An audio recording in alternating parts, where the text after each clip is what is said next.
Hay una herramienta que conecta el talento de las personas con los resultados del negocio. Esa herramienta no aparece en los organigramas, pero está detrás de las decisiones que tomamos a nivel de selección, evaluación o desarrollo. Hablamos del diccionario de competencias. Un buen diccionario de competencias puede cambiar por completo la forma en la que una empresa gestiona a su gente. Porque cuando se tiene claro qué comportamientos hacen que las personas funcionen mejor dentro de la organización, todo se vuelve mucho más coherente. Seleccionamos mejor, formamos mejor y evaluamos con mayor sentido. Una competencia no es un título ni un conocimiento teórico. Es un conjunto de comportamientos observables que muestran cómo una persona se comporta en una situación concreta. Combina tres elementos. Por un lado, lo que una persona sabe, es decir, el conocimiento. Por otro lado, lo que una persona sabe hacer, aquella habilidad que es capaz de poner en práctica en una situación concreta. Y por último, cómo quiere hacerlo, que tiene que ver con la parte de actitud, con la parte de puesta en práctica o voluntad de poner en práctica esos conocimientos y esas habilidades. Dos personas que ocupan el mismo cargo pueden tener resultados muy distintos en función de cómo afronten y cómo se comporten ante un reto o una situación determinada. Esa diferencia que muestran es precisamente la competencia. Las competencias son un lenguaje común para hablar de desempeño dentro de una organización. El diccionario de competencias, por tanto, define qué comportamientos son clave dentro de una determinada empresa. Actúa, por tanto, como un mapa que define cuáles son las expectativas, la cultura y la forma de trabajar. Gracias a él podemos mejorar en selección, sabemos qué buscar, podemos mejorar la evaluación, sabemos qué medir y también podemos mejorar en el ámbito de la formación, ya que entendemos qué debemos desarrollar para que esa competencia termine evolucionando hacia donde queremos o necesitamos. Un buen diccionario hace que las conversaciones sobre desempeño sean también mucho más concretas. No nos ceñimos a algo ambiguo, sino a algo observable, algo concreto.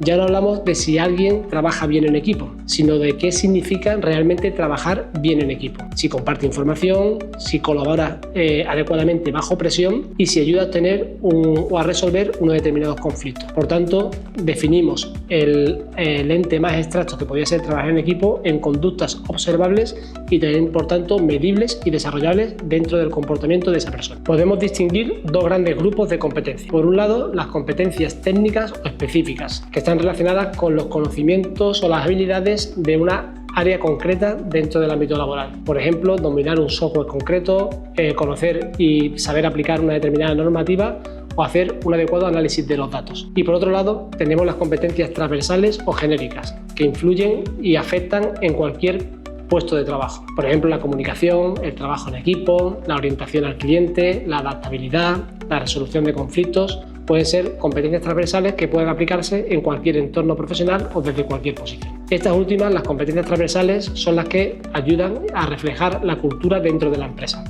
Porque no se trata solamente del qué saber hacer, sino también del cómo hacerlo y ponerlo en práctica. Podemos resumir el proceso de elaboración del diccionario de competencias en 5 pasos. El primer paso, analizar la misión, visión y los valores de la empresa. De ahí surgirán cuáles son los comportamientos que queremos reforzar. En un segundo momento, revisar los procesos clave. Es importante saber no solamente qué hace la empresa, sino también cuáles son los procesos operativos, las principales funciones y responsabilidades que acometen los distintos puestos para saber cuáles son las competencias que ayudan a desempeñar adecuadamente esas funciones. En un tercer momento pasamos ya a analizar los puestos. Hasta este momento no empezamos a ver cuáles son aquellas posiciones o aquellos marcos de funciones que se agrupan en un puesto y por tanto ahí nos vamos a una herramienta que también hemos hablado en alguna ocasión, que es la descripción de los puestos de trabajo. Construir un buen diccionario de competencias consiste en no copiar un modelo existente, sino en adaptar las competencias que necesitamos a la cultura y al entorno en el que trabajamos. Por tanto, es importante hacer ese análisis en cada organización para no confundir o aplicar comportamientos o conductas que no sean realmente necesarias dentro de nuestro entorno de trabajo.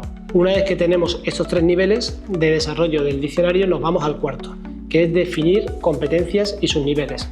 Si observamos, tenemos que tener ese conocimiento preciso antes de incorporar las competencias que son necesarias para desarrollar en los diferentes puestos. Y ahí una de las cuestiones en las que ponemos el valor y la diferenciación de un buen trabajo de consultoría a un trabajo no tan bueno tiene que ver con esa escucha, análisis, e identificación de cuáles son las necesidades y el contexto concreto de la empresa. Al definir las competencias debemos tener en cuenta que cada competencia debe tener comportamientos observables en distintos grados de dominio. Por ejemplo, si hablamos de la competencia de comunicación, una de las competencias transversales, podríamos decir que el nivel 1 estaría relacionado con compartir información básica y de forma clara, habilidades básicas en el ámbito de la comunicación.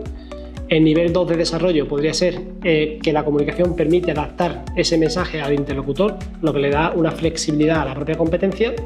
Y en un nivel 3 de desarrollo, un nivel máximo, podríamos definirla como que la persona, cuando desarrolla esa competencia, es capaz de influir positivamente en la toma de decisiones, es decir, que su comunicación genera un impacto e influencia en terceras personas. En un último paso, ya una vez que tenemos todo esto, nos vamos a la validación del modelo. Hemos hecho un análisis, una indagación y ahora tenemos que testarlo, y para testearlo adecuadamente conviene contrastarlo con los responsables y mandos para asegurar que refleja adecuadamente la realidad del día a día. Una vez que hemos creado el diccionario de competencias, este se convierte en una herramienta transversal para toda la organización. Le da un lenguaje común a la empresa en la que poder conversar sobre aspectos que tienen que ver con lo que se espera, lo que se observa y lo que se debe observar para los distintos puestos de trabajo dentro de la empresa. Cuando todos los procesos se apoyan en el mismo modelo, la gestión de personas gana en coherencia, lo decíamos al principio también. La selección alimenta la evaluación orienta hacia la formación, nos da pistas para saber qué tenemos que desarrollar en formación, y esa formación impulsa el desarrollo tanto en el ámbito personal, adquisición de competencias, como la puesta en práctica de esas competencias para el desarrollo y el crecimiento de la propia empresa. Algunos de los errores más frecuentes a la hora de elaborar diccionarios de competencias son los siguientes. Por un lado, demasiada complejidad. Establecer este proceso como un elemento de alta complejidad. Metemos muchas competencias, además las definimos de una manera incomprensible para buena parte de las personas que componen la organización, con lo cual les sirve de escasa utilidad, y esa complejidad pues no ayuda a que el día de mañana pues un responsable tenga que coger esa información y empezar a trabajar con ella para darle utilidad a la finalidad de su departamento y a los puestos que ocupan ese departamento. Un segundo error tiene que ver con copiar modelos genéricos. No solamente esa complejidad, sino traernos un modelo de competencias que estamos muchas veces tentados a ello, implementarlo y ya con eso empezamos a funcionar. Muchas veces lo que ocurre en ese apartado es que la gente empieza a percibir que se le está pidiendo algo distinto a lo que realmente es el núcleo de su función. Y por último, es la falta de aplicación práctica, ¿vale? Un diccionario de competencias solo tiene sentido si forma parte de las conversaciones reales en aspectos que tienen que ver con el rendimiento, el desempeño o el desarrollo. Si establecemos un diccionario de competencias, al igual que podemos establecer un plan estratégico de una empresa y lo ponemos en un cajón o lo ponemos en la pared, ¿vale? Pero no tenemos conversaciones, no desarrollamos a personas en base a esas competencias, no hablamos en ese lenguaje y lo utilizamos para el día a día de nuestra empresa, deja de tener sentido. Es algún documento más de recursos humanos que no sirve para nada.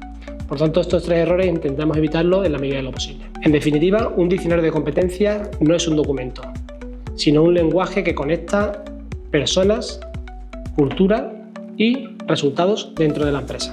Cuando una empresa define bien sus competencias, gana en claridad y en equidad. Cuando las personas entienden qué comportamientos se valoran, pueden mejorar en esos comportamientos y dar, por tanto, una mayor aportación a lo que la empresa les solicita. Porque al final se trata de eso, de pasar de la intuición a la estrategia, de gestionar personas en base a un método que nos permita hacer una evaluación y una formación y un acompañamiento en base a ese lenguaje y a esa metodología común para todos. Y de convertir, en definitiva, la cultura de la empresa en una ventaja competitiva real en el mercado.